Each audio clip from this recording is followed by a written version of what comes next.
అందరికీ నమస్కారం. పూర్వజ డివోషనల్ ఛానల్కు స్వాగతం. మీకు గనక ఈ వీడియో నచ్చినట్లయితే దయచేసి లైక్ చేయండి, షేర్ చేయండి, ఇంకా కామెంట్ చేయండి. సబ్స్క్రైబ్ చేయడం, బెల్ ఐకాన్ నొక్కడం మర్చిపోకండి. జై శ్రీరామ్.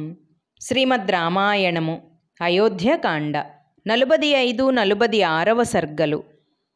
రాముడు అడవికి వెళ్ళుచుండగా జనులు రాముని రథమును అనుసరించిరి. రాముడు వారితో, మీరు అయోధ్యకు తిరిగి పొండు. నా మీద మీరు చూపుచున్న వాత్సల్యమును భరతునిపై ప్రసరించుడు అని పలికెను. వృద్ధులు అగు బ్రాహ్మణులు రాముని గుణగణములను మెచ్చుకొనుచు అతని రథమును అనుసరించిరి. వయోవృద్ధులగు బ్రాహ్మణులను చూచి రాముడు రథము దిగి వారిని అనుసరించెను. ఎంత ప్రాధేయపడినను వారు వెనుకకు మరలుటకు ఇష్టపడరైరి. దుఃఖముతో రాముని ప్రార్థించుచు మమ్ములను కూడా అడవికి తీసుకొని పొమ్ము అని కోరసాగిరి. ఇంతలో అందరునూ తమసా నదీ తీరమునకు చేరిరి.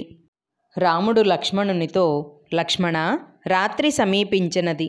వనవాసమున మనకు ఇది మొదటి రాత్రి.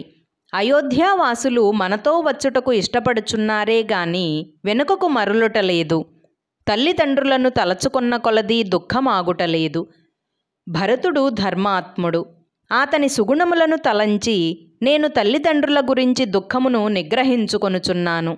లక్ష్మణ, ఈ రాత్రి నీరు మాత్రము త్రాగి ఉండెదము. గుర్రముల విషయమును చూడుము అని పలికెను.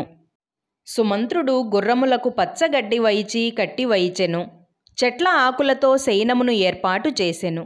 సీతతో కూడి రాముడు ఆ శయనముపై నిదురించెను. లక్ష్మణుడు సుమంత్రునితో రాముని సుగుణములను గురించి మాటలాడుకొనుచు ఆ రాత్రి అంతయు నిద్రింపకయేయుండెను. ఉదయముననే నిదురలేచిన రాముడు చెట్ల మొదళ్ల నిద్రించుచున్న పౌరులను చూచి, లక్ష్మణ, రాజు పౌరుల దుఃఖమును పోగొట్టవలనే కాని వారిని కష్టపెట్టకూడదు. వీరందరూ నిదురలేచు లోపలనే మనము రథమునెక్కి వెళ్ళవలయును అని పలికెను.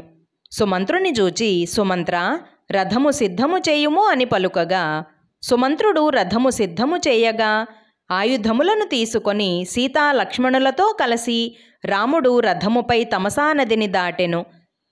పౌరులకు వాస్తవము తెలియకుండుటకై నీవు రథమును ఉత్తర దిక్కునకు పోనిచ్చి వేరొక మార్గమున మరలా ఇచ్చటకు రమ్ము అని పలికెను. సుమంత్రుడు అటులనే చేసి తిరిగి రాముని దగ్గరకు వచ్చి వారు అధిరోహించిన తరువాత రథమును తపోవనముల మార్గమున పోనిచ్చెను. జై శ్రీరామ్. 45-46 సర్గలు సంపూర్ణము.